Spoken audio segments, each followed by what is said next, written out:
En 1934, en plena campaña electoral del general Lázaro Cárdenas por la presidencia de la República, nació en la Ciudad de México su hijo Cuauhtémoc. Era el segundo de su matrimonio con Amalia Solórzano después de Palmira, una niña prematura que murió pocos días después de nacer. Cuauhtémoc Cárdenas Solórzano vivió los primeros 6 años de su vida en la residencia presidencial de Los Pinos. Aquella estancia fue determinante. Gran parte de su vida fue marcada por el anhelo de regresar al sitio desde el que Lázaro Cárdenas había gobernado. Desde muy pequeño advirtió la admiración que despertaba su padre y conoció los valores que lo movían. Su patriotismo, sus ideas altruistas, su entrega a los demás, su carácter bondadoso. Por la casa de los Cárdenas y ante los ojos de Cuauhtémoc pasaron los niños españoles acogidos por el gobierno, los llamados niños de Morelia, los intelectuales refugiados tras la caída de la República Española, dirigentes políticos, mandatarios extranjeros, revolucionarios, humildes campesinos y obreros.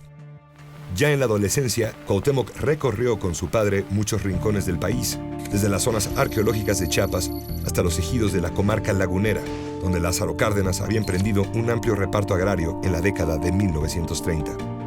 Cuauhtémoc Cárdenas cursó la mayor parte de sus primeros estudios en el Colegio Williams de la Ciudad de México. Luego se inscribió en la preparatoria de la Universidad de San Nicolás de Hidalgo en Morelia. En 57 se graduó como ingeniero civil por la UNAM y después se especializó en Europa en desarrollo regional y planeación. A fines de la década de 1950, trabajó con su maestro Heberto Castillo en la compañía constructora INDEE. También fue secretario y presidente del Comité de Estudios de la Cuenca del Río Balsas, de 1959 a 69, y se desempeñó hasta 74 como subdirector general de la siderúrgica Lázaro Cárdenas Las Truchas.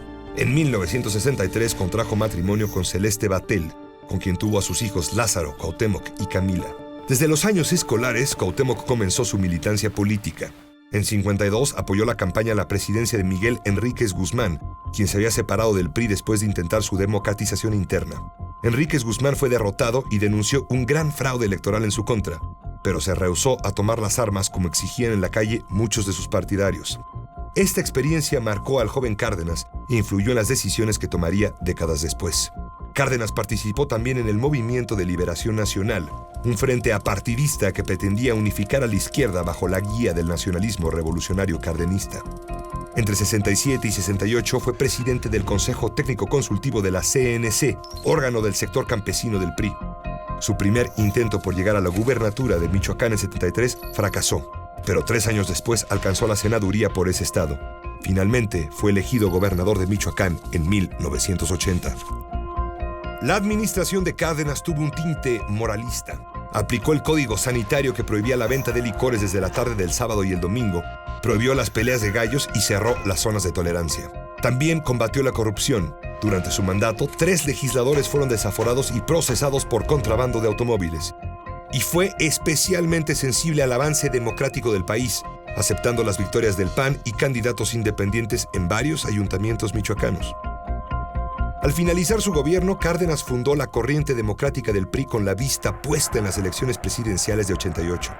Su objetivo era la definición de reglas claras para la designación del candidato, impidiendo así que siguiera siendo una decisión del presidente, especialmente entonces que gobernaba Miguel de la Madrid con una política económica tan distinta a la cardenista. Tras la designación por dedazo de Carlos Salinas de Gortari como candidato, los miembros de la corriente democrática rompieron con el PRI. Y a partir de ese momento, Cárdenas sufrió una fuerte campaña de desprestigio por parte del gobierno y los medios de comunicación. Tuvo vedado el acceso a la televisión y a la radio mientras se abrían las puertas a sus críticos. Le fueron canceladas numerosas entrevistas por presiones de las autoridades. Se cuestionó su gestión como gobernador en Michoacán e incluso sus medios hermanos fueron entrevistados en el noticiario más visto de la televisión para que lo criticaran. Se le hacía ver como un hombre sin mérito, que había construido su carrera a la sombra de su influyente padre. En octubre de 87, Cárdenas fue nombrado candidato por el PARM, hasta entonces un partido satélite del PRI.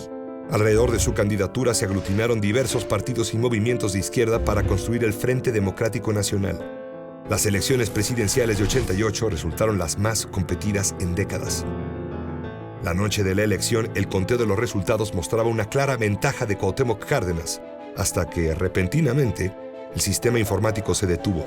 Años después, el secretario de Gobernación y responsable de la Comisión Federal Electoral, Manuel Bartlett, reconoció que el presidente de la Madrid le pidió suspender el flujo de datos. Cuando este se reanudó horas más tarde, las pantallas señalaban como triunfador a Carlos Salinas, en una tendencia que ya no se revirtió. Aquel episodio fue llamado, con doble sentido, la caída del sistema. En unión con los otros candidatos opositores Manuel Cloutier y Rosario Ibarra de Piedra, Cárdenas protestó con fuerza por los resultados muy probablemente fraudulentos, pero nunca cedió a los llamados a la violencia a pesar del fuerte apoyo popular. Por el contrario, procuró institucionalizar el movimiento con el que tanto se había avanzado hacia la democratización del país y fundó así el Partido de la Revolución Democrática, o PRD, en 89. Cárdenas contendió nuevamente por la presidencia, ocupando esta vez el tercer sitio en una elección marcada por la crisis política y social. En 1997, en las que quizás fueron las primeras elecciones verdaderamente democráticas, equitativas e imparciales en México desde los tiempos de Madero, Cárdenas resultó triunfador en la contienda por la jefatura de gobierno del DF con un 48% de los votos. Su gestión fue breve, dado que se separó en 99 para competir, una vez más, en las elecciones presidenciales del 2000. Aunque en ellas ocupó nuevamente el tercer puesto al triunfar el panista Vicente Fox, ciertamente la alternancia era también mérito suyo, fruto de su lucha de décadas por la apertura democrática del país. En 2011, Cárdenas fue condecorado por el Senado con la medalla Belisario Domínguez, y entre 2012 y 2018 ocupó el puesto de coordinador de asuntos internacionales del gobierno del Distrito Federal. En 2014 decidió renunciar al PRD por sus diferencias con la dirigencia del partido, debidas a la aceptación de las reformas estructurales del gobierno de Peña Nieto, especialmente en materia energética. Líder moral de la izquierda, símbolo de la vida democrática e institucional, Cuauhtémoc Cárdenas Solórzano abrió en 1988 uno de los capítulos más importantes en la historia reciente de México, la historia de su democratización.